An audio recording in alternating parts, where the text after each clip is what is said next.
হলো ছাড়া ছাড়ি গেলেম কে কোথায়। সো এভরিওয়ান, অনেকদিন পর বেরোলাম। আকাশটা অনেকক্ষণ ধরে খারাপ, 5টা থেকে বসে আছি।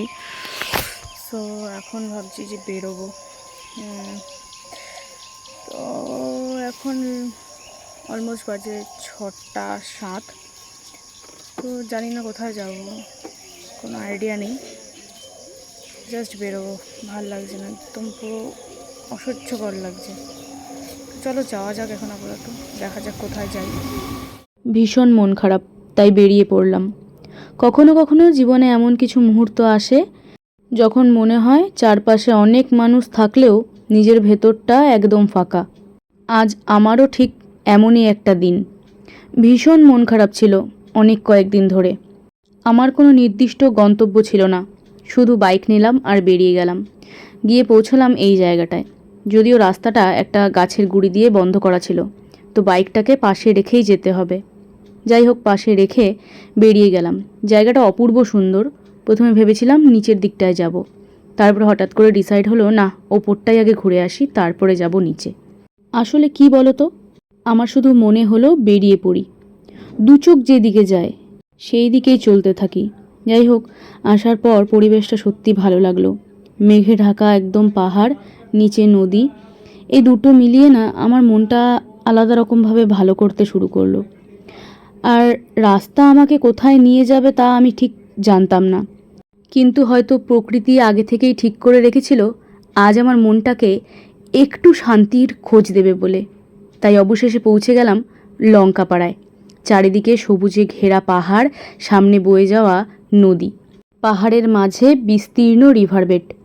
মনে হচ্ছিল প্রকৃতি যেন নীরবে বলছে, সব কষ্ট একদিন ঠিক চলে যাবে। নদীর জলের শব্দ, হালকা বাতাস আর পাহাড়ের নিস্তব্ধতা আমাকে একদম মুগ্ধ করে তুলেছিল। এই সবটাই কিন্তু চোখে দেখা যায় না, মন দিয়ে অনুভব করতে হয়। আসলে না, আমরা সবাই জীবনের সুখের পেছনে দৌড়ই, অথচ না অনেক সময় সুখটা কোনো বড় জায়গা নয়, এমন ছোট ছোট মুহূর্তে লুকিয়ে থাকে যেটা আমরা কল্পনাও করতে পারি না। পাহাড়ে আসার পর না আমার হালকা হালকা একটু ব্রিদিংয়েরও প্রবলেম হচ্ছিল। सो हम लोग क्या कर रहे हैं, रास्ता नहीं मिलने के बाद हम लोग ऐसा एक्सप्लोर कर रहे हैं और है रहा हम। কিন্তু আজ যখন এখানে এসেছি একটা জিনিস ভালো করে বুঝলাম, মন ভালো করার জন্য সবসময় মানুষের দরকার হয় না। কখনো কখনো একটা নদী, একটা পাহাড় আর কিছুটা নীরবতাই যথেষ্ট। চারদিকটা না সবুজে ঘেরা, আর ওপরে ওঠার পর যেই ভিউটা বা যেই চোখের শান্তিটা পেলাম না, সেটা বোঝানো একদমই অসম্ভব। যাই হোক, তোমরাও দেখতে পারছো যে জায়গাটা কতটা সুন্দর। তারপরেই আমার আর দাদার শুরু হলো হাঁটাহাঁটি, একটু গল্প, হাসাহাসি, আর ধীরে ধীরে মনটাও যেন আগের থেকে অনেক হালকা হয়ে গেল। জীবন হয়তো আমাদের মতন বা আমাদের ইচ্ছে মতন চলবে না।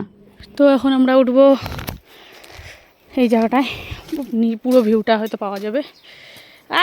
কি সুন্দর, চলো যাওয়া যাক। ভেজা আছে এরকম, মানে ভিউ দেখার জন্য এরকম একটা লাইট হাউস টাইপের হইলে সেই হয়। আরে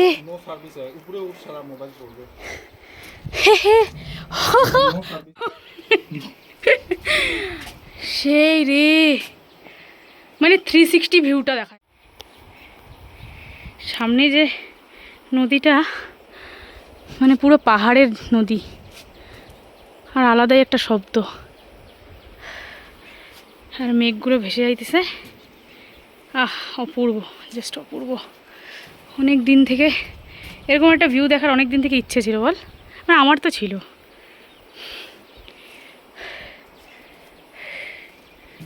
আরে ওই দিকটা মনে হয় বৃষ্টি হইতেছে নাকি? না না, রোদেই উঠছে, মেঘ আছে একটু। আর এইটা হলো ভিউ পয়েন্টটা, কিন্তু ভিউ পয়েন্টে আসার থেকে মনে হয় যে এদিক ওদিক ঘোরাটাই বেটার। ভিউ পয়েন্টের মধ্যে সব থেকে বেস্ট জায়গা হলো এই জায়গাটা।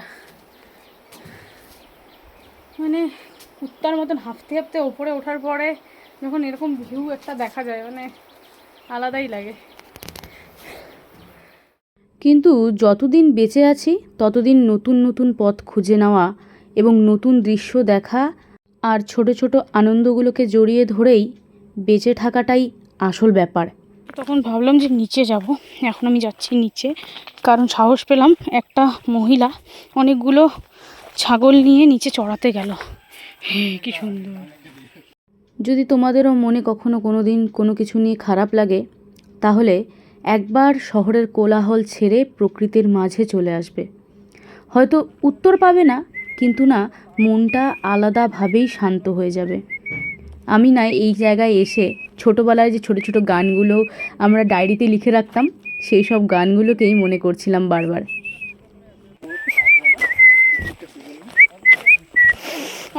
पहाड़ की सुनो गंध देख। हम लोग जा रहे हैं, हम लोग एक्सप्लोर करने जा रहे हैं नदी को। सामने सामने वाला दिखाइए थोड़ा। सामने वाला नहीं, एडवेंचर्स मतलब हम लोग थोड़ा ऑफबीट टाइप जा रहे हैं। रिवर का रेडिंग है, शायद बारिश का टाइम से हाँ पानी आता है इधर पूरा पूरा है भी। अरे रास्ता पूरा उबर खबर, ये देखो পুরা রাস্তা উবার খবর হ্যাঁ। সো অনেকটাই চলে আসলাম প্রায় রিভার বেডের কাছে। এবার নিচ থেকে পাহাড়টা দেখবো, কিন্তু মেঘ একদম উপরটা পুরো মেঘে ঢেকে গেল। হ্যাঁ মেঘে একদম পুরো মেঘটা একদম নিচে চলে আসলো, কিন্তু পাহাড়টা এতটা ছোট না, আরও অনেকটা উঁচু আছে, ভাল লাগছে দেখতে। তো लगभग लगभग चले आए हैं हम लोग। अरे जस्ट वाओ, হ্যাঁ রিভার বেড না, ওর জন্য মনে হয়। क्या हो गया बच्चा, क्या उई কই যায় ব্যাস খেলা শুরু এই জায়গাটা। আর সত্যি জায়গাটা সত্যি খুব ভালো লাগছে, কারণ আমি ওপর থেকে এতক্ষণ দেখছিলাম নিচটা, এবার নিচে আসার পর মানে রিভার বেডটা এতটা সুন্দরভাবে ভাবতে পারিনি আমি প্রথমে। পুরো মেঘ দিয়ে পুরো জায়গাটা ঢেকে নিয়েছে। চল, জল দেখতে পাচ্ছ, এই যে নদী, হালকা হালকা তার আওয়াজ কুলু কুলু আওয়াজ করছে। হ্যাঁ হ্যাঁ, কিন্তু পুরো নদীর জলটা একদম পুরো কালুয়া মার্কা, যাই না কেন। শান্তি।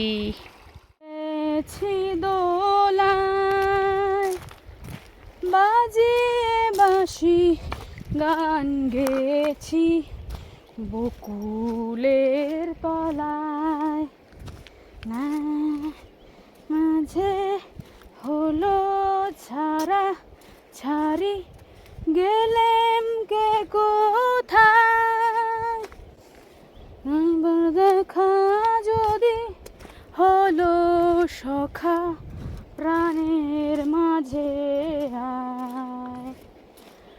আমার গান খুব পছন্দের, যাই না কি বলবো গানটাকে নিয়ে। গানটা হলো ভালোবাসাবাসি পাচ্ছে না খুব, চল পাশাপাশি হাঁটবো, ভালোবাসাবাসি পাচ্ছে না খুব, চল পাশাপাশি হাঁটবো, তুই নদী দেখে ভয় পাচ্ছিস, আমি জোর করে জলে নামবো, পাশেই নদী, তুই নদী দেখে ভয় পাচ্ছিস, আমি জোর করে জলে নামবো, তুই হতে চাস এক ক্যানভাস আর দাগ চাস তাতে স্পষ্ট, তুই হতে চাস এক ক্যানভাস আর দাগ চাস তাতে স্পষ্ট, না না না না না না না না না না না না না।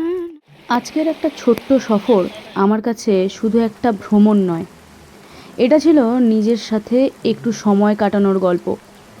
যদি ভিডিওটা আপনার ভালো লেগে থাকে তবে অবশ্যই একটা লাইক করবেন এবং কমেন্টে জানাবেন যে কেমন লাগলো। গরম লাগছে তাই আমি নদীতে এসে একটুখানি ডুব মারতেছি। বস বস।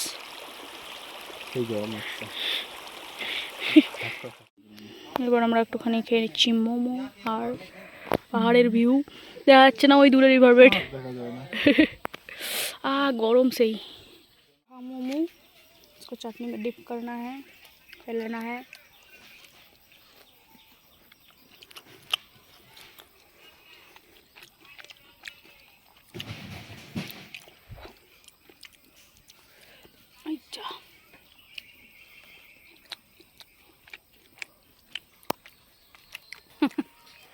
এরপর আবার প্রকৃতির আনন্দ নিতে নিতে বাড়ি ফেরার পালা।